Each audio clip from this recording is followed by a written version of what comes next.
എപ്പോഴും അങ്ങ് ഊർജ്ജസ്വലനായിട്ടാണ് ഞാൻ കണ്ടിട്ടുള്ളത്. ഇത് വളരെ പ്രധാനപ്പെട്ട ഒരു കാര്യമാണ്. ആരോഗ്യ സംരക്ഷണത്തിന് അങ്ങ് പുലർത്തുന്ന എന്തെങ്കിലും പ്രത്യേക ശീലങ്ങളുണ്ടോ? അതൊക്കെ ഞങ്ങൾക്കറിയാൻ താല്പര്യമുണ്ട്. അതിൽ സാധാരണ എൻ്റേതായൊരു മിനിമം വ്യായാമം രാവിലെ ഞാൻ ചെയ്യും, ചെറിയ തോതിൽ. അത് കഴിഞ്ഞാൽ പിന്നെ ഭക്ഷണക്രമം, നേരത്തെ ധാരാളം ഭക്ഷണം കഴിക്കുമായിരുന്നു, ഇപ്പം അതിനൊരു ക്രമം പാലിച്ചിട്ടുണ്ട്. ആ ക്രമം തുറന്നു പോവുകയാണ്. വലിയ തോതിൽ ഭക്ഷണം കഴിക്കാത്ത ഒരു രീതിയാണ് ഇപ്പോൾ സ്വീകരിക്കുന്നത്. അത് നല്ല നിലക്ക് തുടരാൻ പറ്റുന്നുണ്ട് എന്നാണ് തോന്നുന്നത്. നമ്മൾ അധിക ഭക്ഷണം കഴിക്കുമ്പോൾ അധിക ഭക്ഷണം കഴിക്കണമെന്ന് സ്ഥിരമായിട്ട് തോന്നിക്കൊണ്ടിരിക്കും. അത് ക്രമീകരിച്ചാൽ പിന്നെ പ്രയാസമില്ല. അത്രയും ഭക്ഷണം മതി നമുക്ക് എന്നൊരു നില. അതിലിപ്പോൾ നല്ല സംതൃപ്തി തോന്നുന്നുണ്ട്. കഴിഞ്ഞ ദിവസം അങ്ങ് കുട്ടികളുമായിട്ട് നടത്തിയൊരു മുഖാമുഖം പരിപാടിയിൽ ഞാനത് കാണുകയുണ്ടായി. അങ്ങയുടെ കുട്ടിക്കാലത്തെ കഷ്ടപ്പാടുകളെ കുറിച്ചൊക്കെ പറഞ്ഞു. ആ അനുഭവം പിണറായി വിജയൻ എന്ന വ്യക്തിയെയും രാഷ്ട്രീയ പ്രവർത്തകനെയും രൂപീകരിക്കുന്നതിൽ സഹായിച്ചിട്ടുണ്ടോ? ഉണ്ടെങ്കിൽ അതെങ്ങനെയാണ്? തീർച്ചയായും. അത് അന്നും ആ വിഷമഘട്ടത്തിലും ഒരു വലിയ അഭിമാനബോധം നിലനിർത്താൻ കഴിഞ്ഞിരുന്നു. അത് ആരുടെയും മുമ്പിൽ കൈനീട്ടാതിരിക്കുക, തെറ്റായ ഒരു കാര്യവും ചെയ്യാതിരിക്കുക, അങ്ങനെയൊരു നിലപാട് അന്നേ സ്വീകരിച്ചിരുന്നു. അതിനിടയാക്കിയത് എൻ്റെ രാഷ്ട്രീയ ജീവിതത്തിൻ്റെ തുടക്കത്തിൽ ഒരു ദിവസം തലശ്ശേരിക്ക് പോകാൻ കാശില്ല എൻ്റെ കയ്യിൽ. അപ്പോൾ ഒരാൾ കയ്യിൽ നിന്ന് വായ്പ വാങ്ങി. അപ്പോൾ തലശ്ശേരി എത്തി വർത്തമാനം പറയുമ്പോൾ ഞാൻ പറഞ്ഞു, ഇങ്ങനെ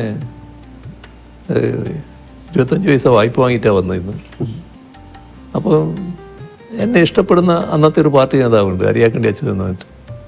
അപ്പോൾ അയാൾ കേട്ടപ്പോൾ തന്നെ ഒരു ആട്ട ആദ്യം തന്ന്, നിനക്ക് എവിടുന്നടാ പൈസ തിരിച്ചു കൊടുക്കാൻ പറ്റും? നീ മേലിൽ ഒരാളുടെക്കൊന്നും വായ്പ വാങ്ങരുത് കേട്ടോ. എനിക്ക് തലശ്ശേരി പോകണമെങ്കിൽ എനിക്ക് തലശ്ശേരി പോകണം, ഇത്ര പൈസ വേണമെന്ന് പറഞ്ഞിട്ട് ആ പൈസ വാങ്ങുക. അതിനപ്പുറം വാങ്ങണ്ട. ആ പൈസയും കൊണ്ട് ടിക്കറ്റ് എടുത്തിരിക്കും പോരുക എന്നല്ലാതെ നീ ഇനി വായ്പ വാങ്ങാൻ പാടില്ല ആരോടുക്കും. അത് എനിക്ക് വലിയൊരു പാടായി.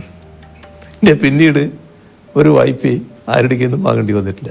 അത് പിന്നെ എന്താണോ ആവശ്യം, പാർട്ടിയുടെ ആവശ്യത്തിന് പോവുകയാണ്. അപ്പോൾ നമ്മുടെ കയ്യിൽ പൈസയില്ല, അത് ആ ആവശ്യം പറഞ്ഞിട്ട് പൈസ വാങ്ങുന്നതിൽ തെറ്റില്ല.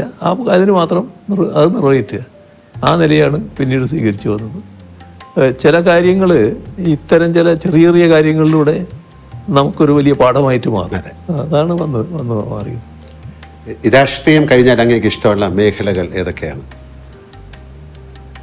രാഷ്ട്രീയമാണല്ലോ ഫുള്ള്.